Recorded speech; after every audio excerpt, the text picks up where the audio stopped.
When 2D pixel art platformers come out every single day, and they all seem to have their own little hell-bent twist on things, it's very difficult to discern which ones are actually in the top tier echelons of these games are something that everyone should be looking to pick up. Because quite often they have nuance, or they might be like hardcore, or they're just like purely for retro people, in which case like that lets them not necessarily be precise and easy to pick up. Grapple Dog is right slap bang in the centre of everything that is great about 2D pixel art platformers.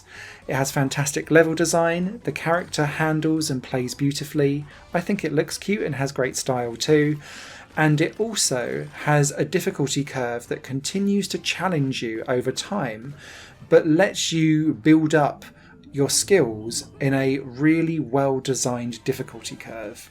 Frankly put, Grapple Dog is one of the best 2D platformer games that I've played in the last 5 to 6 years, and I've had an absolute blast playing it and continue to play it, and I will continue to go back playing for it time and time again. So why am I so like waxing lyrical over Grapple Dog? It looks a bit like a standard platformer, doesn't it? And to some degree, from the visual perspective, perhaps maybe it does. But this is all around how the game feels and plays and comes together seamlessly by constantly showing you new ways of repurposing several game mechanics. So with Grapple Dog, you play as Pablo the dog. He is quite a disinterested adventurer, but accidentally sets off a demon that's then hell-bent in destroying the world. So he feels slightly compelled to go and sort the problem. With his grapple hook that he gets at the end of the very first level, you add that to your platforming arsenal. So he can run around, and he's got like 2 speeds of run. If you press and hold, then he gets slightly faster to like a faster speed, but it's like on or off. So you are very sturdy in your momentum that way. He can jump, and then he can use that to wall jump.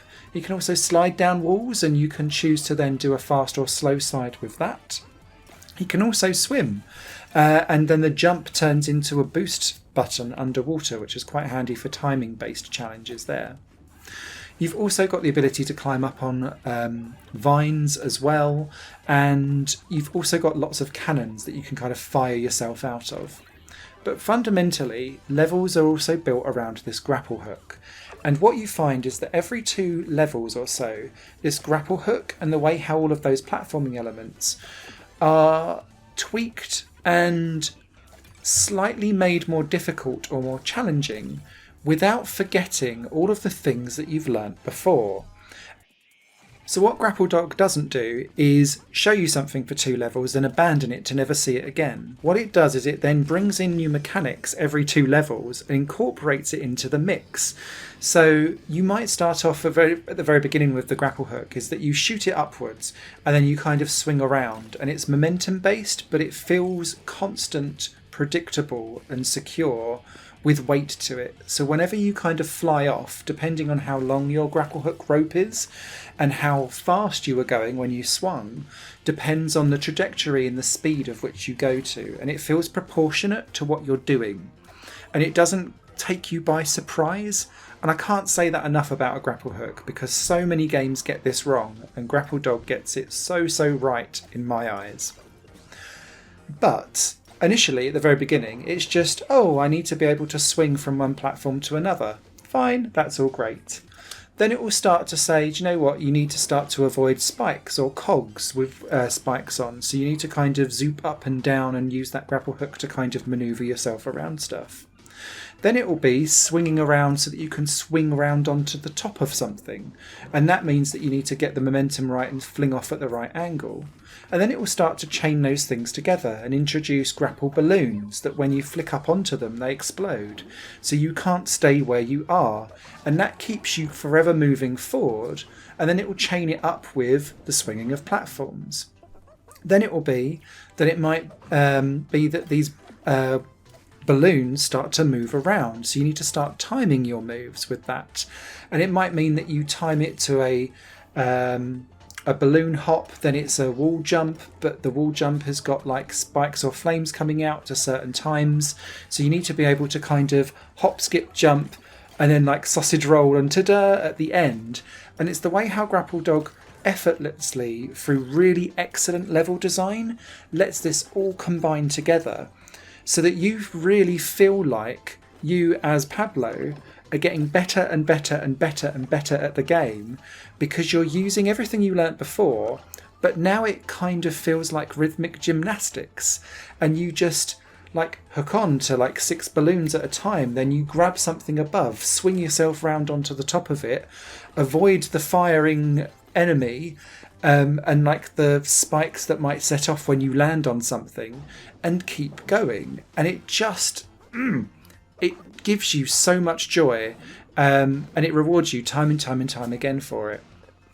Grapple Dog also rewards and asks you to explore off the beaten path for your levels. So progression in Grapple Dog is down to you collecting purple gems. Each level of the 33 has 5 gems in them that are slightly hidden off the beaten path, normally with extra challenges to involve. It might be collecting 7 little mini power-ups somewhere that then turns into a gem. It might be that you have like a really tiny little platforming challenge to kind of swim yourself around something to collect the gem, and then you rejoin your path and continue on again. It's really well designed, but it means that you need to be able to collect these gems and then finish the level, and your gem count goes towards what you then can unlock the boss for that specific level. So it might be that you've got 5 levels, 5 gems in each. You then get extra gems for collecting the fruit that are in the level. You can get up to 3 of those. And there's loads of extra bonus levels that you can unlock as well through collecting tokens. And these are things like collect all the gems within 90 seconds. And it's like an open world or an open level that you can kind of traverse around and try and collect everything. Or it can be like races where you've got to get to the finish line before the timer runs out. These also give you additional purple gems as well. So you don't have to collect everything. There's Steam achievements and there's lots of reasons why you'd want to. But what this then does is that if you find that maybe a couple of challenges are too difficult, you can skip them. But so long as you actively go and collect the power-ups as you go along, you've got a little bit of free-form variety in how you collect those purple gems to then unlock the boss for that level and continue on. It also means, in theory, you don't actually have to complete all the levels either. So if you reach the gem count, you can then go straight to the boss and skip a couple of levels and then move on to the next world. However, doing so means that you're missing out on some fantastic level design, and I simply urge you to go off and explore off the beaten path, because Grapple Dog rewards you time and time again. Outside of that, when you then reach the bosses then reiterate some of the things that you've then been taught along the way. You'll have a full-on level before you even get to the boss fight, and then the bosses will come along and do something predictable in a very 90s, almost Crash Bandicoot style way, where you've got like very simple patterns that once you've understood how to get around them, you just need to beat the boss that way. But it's just as much the destination in getting there and like flexing your muscles as you go is really where the joy comes from. The bosses aren't necessarily the hardest part of this game. Once you've completed a level, it's then open for time trial mode. Online leaderboards are there for you to go up against other people to see how you get on, and you also earn purple gems for if you want to go back and do stuff in time trial. So again, if you find a particular couple of levels too difficult, go back and learn and really master getting those high and quick times in time trial mode on some of the easier levels, and that will pay dividends to let you unlock stuff later on. So whilst initially I was like, oh no, we're going to have to really do well here to unlock some of the later levels, there's variety in how you do it, and it doesn't really cause you too much of a blocker as you go.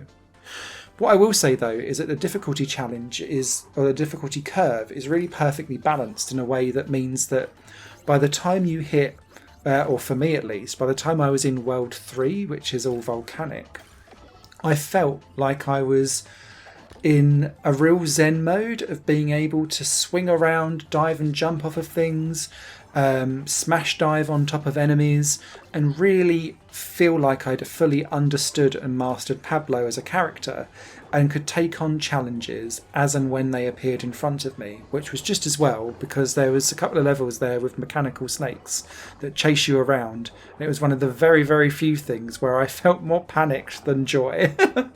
If there was one thing that I would be a tiny bit critical about, it's the soundtrack. What's here is great. It's kind of got like a funky jet set radio, like cheesy rap vibe to it. And like, you know when it's like, yo, we're street, but actually we are Sesame Street at the same time. It sounds a bit like that. And I actually quite dig that. But there's only one track per world. And so you hear that same track for each of the 5 levels, and then like slightly the same thing for the boss as well. And so I'd have just liked a couple more tracks to just break up that variety. But what's there's great. And if that is literally the only thing that I can fault Grapple Dog on, man, this game is pure platforming hedonism. It is up there in some of my all-time favourite games, and I can't wait to sit and really master some of those time trial things, and I'm not even a time trial person. This game just brought me joy from start to finish. I had a beaming grin on my face. And it's really rare that I then like go online and I start telling my mates like, go buy this, this is superb, do not sleep on this. This is my Circuit Superstars for 2022, I think, already. I adore that game and was telling everyone go buy it. Grapple Dog is my 2D platformer version of that for this year. Superb. Pick it up, do not sleep on this, it's a star.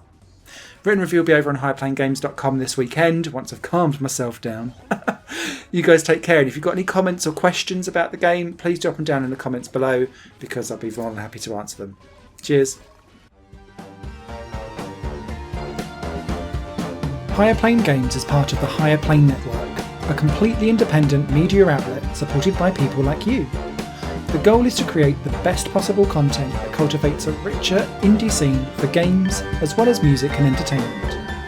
To find out more and to get involved, visit patreon.com/higherplane network. Your support makes all the difference, and in return you'll gain access to bonus content and downloads. Thank you for watching.